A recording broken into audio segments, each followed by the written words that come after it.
Hi guys, welcome back to the channel. Now we're going north up Second Road, and if you look to the right, that is Terminal 21, and that strange shaped building directly in front is the space, the new building. Okay, so the title of this video is Don't Make These Mistakes in Pattaya. This video is to try to help you to save money and stay safe, while I'm going to show you a lesser known beach by the name of Wongamat Beach South. That's the general term. There are other names for it, but this is where we're going to go. So we're going north up Laklua Road, and we turn left onto Soi 18. We go straight down to the bottom, and then we're on the beach. Okay, so that's what we're doing. Now, regarding staying safe, many of you guys have asked me if it is safe, and the answer is Pattaya is definitely safe, as long as you listen to videos like this one and not make simple mistakes. Now, some of you guys ask me if it's okay to rent a motorbike or a scooter in Pattaya.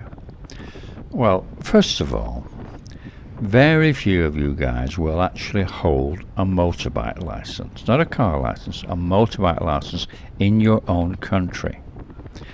And a car license is no use for a motorbike. Okay, so even if you have an international driving permit, unless it also includes a bike license, then it's worthless. So on your holiday, you have vacation holiday insurance. Almost certainly it won't include accidents on a rented motorbike, and the rental shop will lie to you.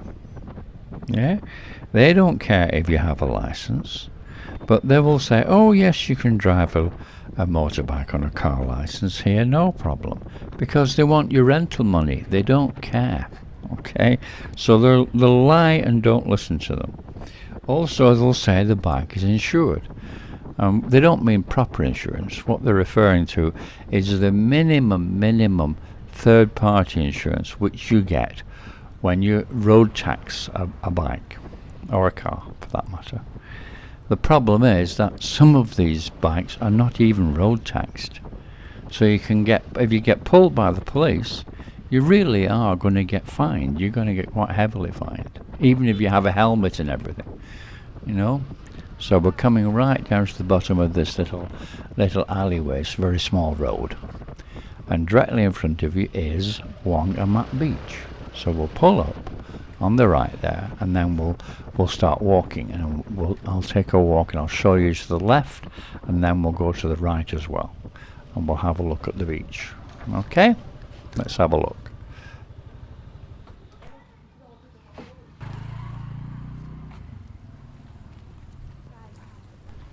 Right, so we're going to walk just down here, and then we're going to turn left. Now, if you turn to the right, you will come to all the huge Wongamat Beach area, where all the condos are. You know, all the ones that you've seen before in many videos I've done. There to the right. Directly in front is the small bay, and to the left is where we're going to walk first, because it's unusual. People don't normally turn left here, so we're going to turn left. I'm going to show you a different part of Wongamat Beach, which is where the Thais go. The Thais don't go to the right. When we turn round and come back, you'll see all the Falanga to the right, and only a few are to the left. All the Thais are down here, because this is where the trees are, and you have all the shade that you might want. And also there's restaurants down here which are not expensive. They're very cheap. Cafes, really, cafe restaurants with Thai food, and they also have people coming around and selling food, which is cheap again. So this is the place to go if you're on a budget. Turn left at the bottom, not turn right. To the right is the expensive side, to the left is the cheaper side. Okay, right.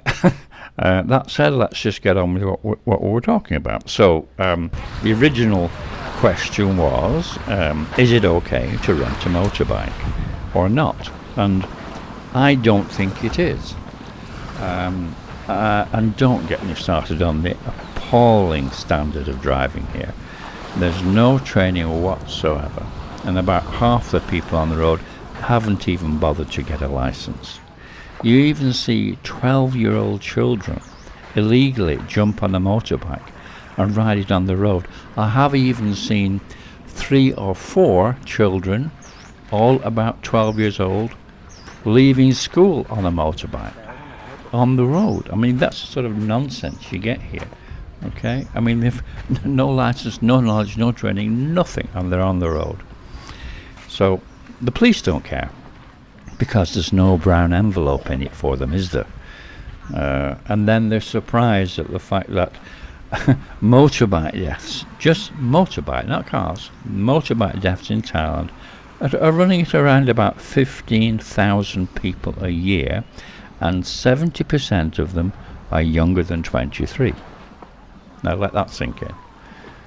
So, unless you're a very experienced motorcyclist, don't do this, okay? If you are experienced, I mean, I, for example, got my unlimited motorbike license at the age of 18, and I've had a bike off and on ever since then. And I've driven all over Europe on motorbikes, okay, as well as the UK. So I would consider myself fairly experienced. Now, unless you have that sort of level of experience, don't do it.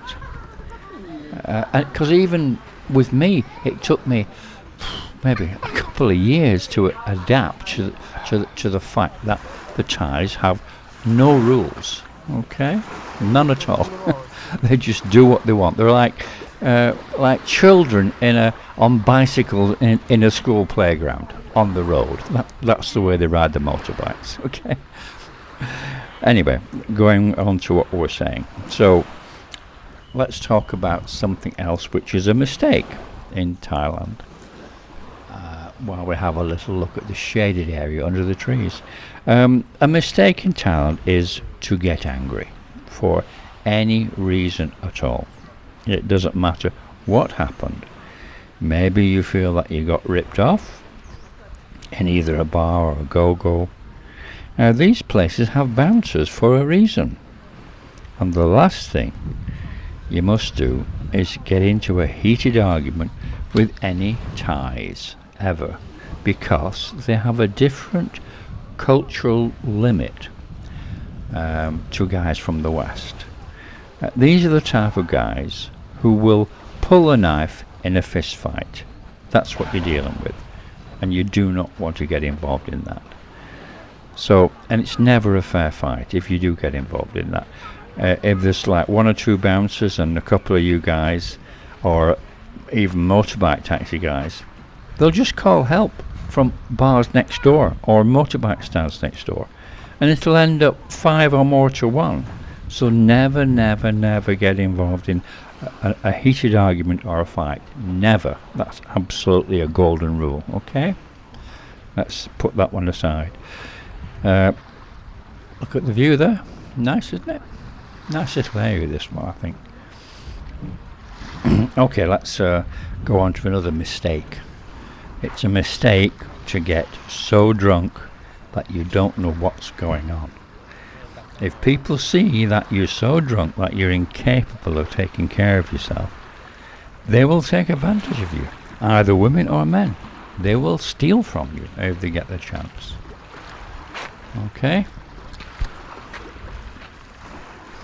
See, this side of the beach is not that busy. When we go across the other side, a little bit later in the video, you'll see what I mean. You can see how many dozens and dozens of Falanga are on the other side. Right, okay, now then, another mistake. Motorbike taxis. Before you get on a motorbike taxi, always ask the price to your destination. Okay, and also, as far as car taxis are concerned, never get in one unless they switch the meter on. If they refuse to do that, if they say, oh, the meter's broken, then you get out and you get a different taxi. You don't do that, you'll get ripped off. Better than both of those, really, is to download the taxi app Bolt, B-O-L-T, Bolt, where you'll get an air-conditioned car for the same price as a motorbike taxi. See, this is where the Thais come to eat. This is like a little sort of mini restaurant, cafe place, and there's lots of Thai food, and it's dirt cheap, dirt cheap. So on the other side, where you will walk in a minute, there's some very expensive restaurants there, very expensive. So that's what I said before about turning left or turning right. Let's have a look down here now then. What else? Yeah, street vendors who come up to you in the street. Now you must have all had that. They'll wander up to you and they're selling something. Even if you're sitting in a cafe having food, they'll still walk into the cafe, the open air cafes, and they'll just try and sell you stuff there and then. Now, depending what it is they're selling, the first price that they're asking will be roughly 4 times more than it actually can be bought in the market. I mean, I did a video on that a while ago, and I proved it with my friend's shop. Anyway, what you have to do is you have to barter. With this type of thing, you must barter. Like when they have these little figurines, statuettes or whatever, or Buddha images or paintings, pictures, all this sort of stuff, you offer 30% of what they're asking. Just work it out in your head quickly and cut it down to about a third, roughly about 30%, and offer them that. And they'll go, oh, can't do that. But they'll give you a more reasonable figure then, instead of the daft one that you start off with. So that's how you barter. Okay, you cut it down to about 30% of what they're asking. Now then, this doesn't apply, by the way, to certain things. For example, Viagra and all those things that the enhancement chemicals they sell, they're very cheap anyway, so you can't barter with them as a rule. Maybe a little bit, maybe 100 baht or something, but not much. And food, of course, food is very, very cheap in Thailand. You never barter for food. Where the barrows are, where they're selling food, cooking food, or you just pay the price with food. You never barter with food, never, because it's already very, very cheap, and they're on their own personal profit limit already. So they can't drop it, and they won't drop it, and you shouldn't ask. Okay, that is something you don't barter with. But there are lots of things you do. Think that guy's getting any fish there? What do you think? Is he lucky? Let's have a look. What else do we want to talk about? Oh yeah, another thing. Don't bring too much. Funny, I was talking to a subscriber the other day, and he came with 2 suitcases. And I said, what have you got? All that stuff. It's all I've got, like trousers and shoes and jackets and sweaters. What? In Thailand? Are you joking? You won't wear any of that in Thailand. You'll just wear t-shirts and shorts and flip-flops or sandals or something. You don't wear proper clothes. Not in Thailand. Not in Pattaya anyway, for sure. There's nowhere in Pattaya that you would be required to wear proper clothes, in the sense of long trousers like chinos or jeans. Maybe you could bring 1 pair with you if you're going to go to Bangkok, or you want to impress the ladies because you're looking super smart in a go-go. Maybe you could wear jeans then, or chinos or something like that. And shoes and trainers or sneakers, that's okay, but don't bring leather dress shoes or something. Don't bring a jacket. Don't bring anything heavy or warm, because you will absolutely not need it. The average temperature here is between 30 and 35. You put anything on other than a t-shirt or a dress shirt, like a shirt with just a little collar or a short sleeve one, anything other than that, on top of that, you'll be sweating in 5 minutes. You'll have to take it off. So don't bring too many clothes. The other thing is, why would you want to bring a whole bunch of shorts and t-shirts you bought in your own country when you can buy them here for half or a quarter of the price that you would pay in your own country? Why would you drag them all the way over on an airplane? You know, I mean, you can go to a market here and get T-shirts, even ones with fancy logos and everything on, you know, designer type ones that look like designer ones, for 100, 200 baht. That's like between $3 and $6 or a fiver in English money, or British money, I should say. And bring some shoes, like not dress shoes, not leather shoes. Bring sandals, or if you're really going to walk, you probably will walk a lot in Thailand. Generally, you tend to walk a lot. So bring what you call, in America you call them sneakers, we call them trainers, but bring those, because you will need those. Having said that, you can buy them here. I mean, the last video I showed you had some on there, didn't it, in the market? And you saw how little they were. What was it? $10, $15, $20? I don't know. It was very, very cheap for some sneakers, or as you call them, or trainers. What else? Oh yeah, things like toiletries. You know, like shampoo, soap, toothpaste, all that sort of stuff. You can buy all that sort of stuff here in the supermarkets, like Big C and what have you. Very cheap. You don't need to start dragging them all the way thousands of miles, you know. Don't pack the regular stuff. Save weight, and then you can buy those things here.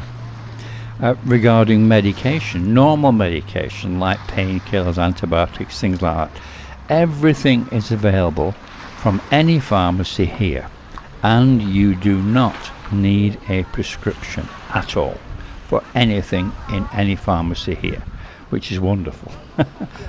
I've self-medicated for the last 12 years. You know, it's really, really cheap here with everything. Can't believe the price of drugs here. I mean, legal, you know, pharmacy type drugs. They must be 10 times cheaper than they are in the West. Going on to something different. Bank cards like credit cards, debit cards, bank cards. You don't pay for everything here with bank cards. I know in the West you do. I mean, even years ago when I was there, you paid for everything with cards then. You don't here, okay? You only use a card in something like a bank or an international hotel, big chain hotel, big supermarket. You only use cards in those places. You take cash. You want to bring cash with you. Cash is everywhere. I mean, the places like the markets where you're going to shop don't even have card facilities, so you have to pay cash. Lots of places, lots of restaurants, lots of places, smaller places, you can't pay by card. They don't have the facilities, so you have to bring cash. Now, if you change your cash here, there's loads and loads of little kiosks all over the place, like TT and all the other ones. Go and change it there. One thing that you must be aware of when you bring your money from your own country here, make sure that it's clean and doesn't have any writing on it. And also, it's better if it's higher value notes. You get a better exchange rate. Okay. Another thing, many people don't realize the legal requirement in Thailand to carry your ID with you at all times. You know, it would be a mistake to carry your passport with you, but it could get lost. But what you should do is, after you arrive, when you first get to the hotel, take out your passport with its new stamp in it, which you just got at immigration, and take a photograph of that page with the stamp showing the visa stamp, and also take a photograph of the main page with your picture on it, and keep those in your camera, in your camera phone, obviously. And if you're ever asked for your ID, you show those, and that's always acceptable. Never a problem with that. Right. Ladyboys. Right, now then, after living here for 12 years, I find it fairly easy to spot a ladyboy. but I know that many of you newbies have some difficulty recognizing some of the smaller, more feminine looking ones. So in my opinion, you should always be polite. And if you're ever approached by a ladyboy, and if you're not interested, just make a normal excuse such as, sorry, I don't have time, I'm going to see a friend, or whatever. Never treat a ladyboy like she's some sort of monster, and never be impolite. Don't be rude, and don't make them lose face, which is what we're talking about. There's fresh fish there. And don't forget that many still have a man's strength and a man's natural aggression. That's another thing. There's also a little psychological trick you can use if you're talking to a person who you want to find out if that person is actually a ladyboy or not. For example, all ladyboys want you to think that they look like a lady. So if you make the mistake of saying, I think you're a lady. Are you a lady? If the person is a ladyboy, this comment will please them, and they will smile and maybe nod their head. Now if you make the same comment to the person and she really is a lady, then you'll get a very similar response, because she is a lady. You know, so she'll nod her head and say, okay, yes. So obviously it doesn't work, does it?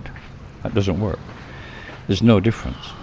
If you change it around and say to the person, I think you're a ladyboy. Are you a ladyboy? You'll get a similar response from the ladyboy. They'll just smile and maybe nod their head and what have you. But the big reveal is, if you make that same comment to a person who is actually a lady, you get a very different response. You'll get a very strong denial about being a ladyboy. So you know how to phrase it now, how to phrase the question to get a truthful answer. So another mistake is to bar find a girl from a bar, any bar, go beer bar, doesn't matter, and have a good time together, you know what I mean. Then a day or two later go back to that same bar and chat up and bar find a different girl from that bar and ignore the first one. This makes the first girl lose face, and she'll get very angry with you, and may even come over and try to make a problem, because as far as all the other girls in the bar are concerned, you're supposed to be her customer. Now there is a way around this problem to prevent it ever happening in the first place, but what you have to do is, when you first go into any bar at all, for the very first time, and none of the girls know you, you make it clear to any girl in the bar who talks to you that you're a butterfly, which means that in Thailand that you go with many different girls. So once you've established that reputation, then no girl can claim you as her customer, and consequently you will be able to take out several girls from the same bar, and no girl loses face. But you say, will the girls want to go with a butterfly? And the answer is absolutely yes. It's a business. They want the money. You know, money number one, they want the money. Never forget that.